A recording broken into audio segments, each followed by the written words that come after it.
haqida juda ko'p gaplarimiz bor. Men shu yerda qo'yib ketyapman. Qiziq odamlar o'qib olasizlar, bu grupalarimizda bor. Kattalar qarsangiz, men oyog'im og'riydi, qo'lim og'riydi, yelkam og'riydi, o'tirib tura olmayman. Ha?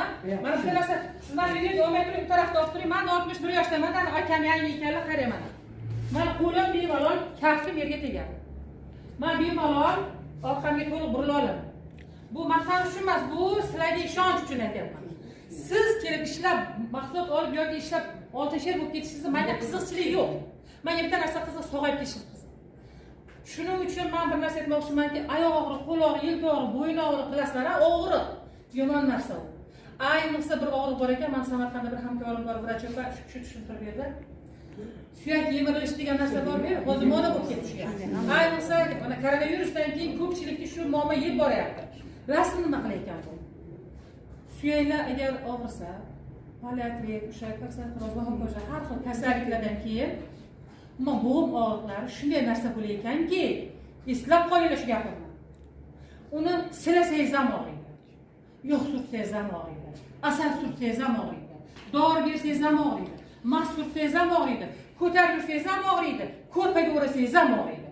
Uni natijasi yo'q, uni javobi yo'q, unga davo yo'q. Shuni oldini olish kerak ekanda. Men bir bemorim telefon qildida mahsulot ichishga ikkilanuvdi, noz qilaverdi. O'sha doktorga aytdiki. Aytdi, "O" dedi. Agar bugun o'ziga qaramasa, ertaga ayting o'sha ayolga. Va magazinchi boy xotin o'zi. Ertaga ana shunday bo'ladi. Unga na bolasi, na eri, na hech kim yordam bera olmaydi. Bu og'riq bilan o'ynashmas. Uni lekin aptekaga yecha olmaydi. Marhamat, kalsiylarni ayting o'sha ayolga. U doktorga u ayolda hech qanaqa issiqchilik yo'q. Lekin shunday men o'shandan keyin har kun albatta yarimta bo'lsa ham kalsiy ichib yotaman o'zim uchun.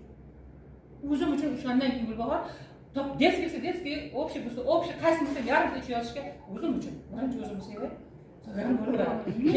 Sevgi ko'p, yerimga yetadi, bolalarga ham, hamkorlarimga yetadi keyin. O'zini yaxshi ko'rishlar bu yerda ko'p. Shunday ham. Shuncha qilib turibsizlar-ku. Xullas kalom, endi kalsiylar haqida gap ko'p, endi yana bitta kalsiy haqida gapiraman. Mana shu yerda bitta kichkinagina nimasi bor. Mana emblemachasini qaranglar.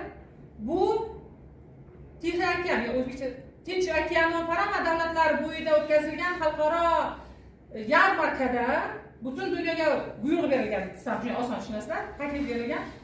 Hammang eng zo'r kalsiyni olib kelgin, eng zo'r kalsiyga oltin medal beramiz degan. Bilasizlar, dunyoda mingdan ortiq kompaniyalar bor, korporatsiyalar bor. Hamma o'zining kalsiysini olib borgan, tekshiruvdan o'tkazilgan. Tianshi kalsiylar yana qayta dunyo miqyosida oltin medalni qo'lga kiritgan. Ashayma bo'ladi?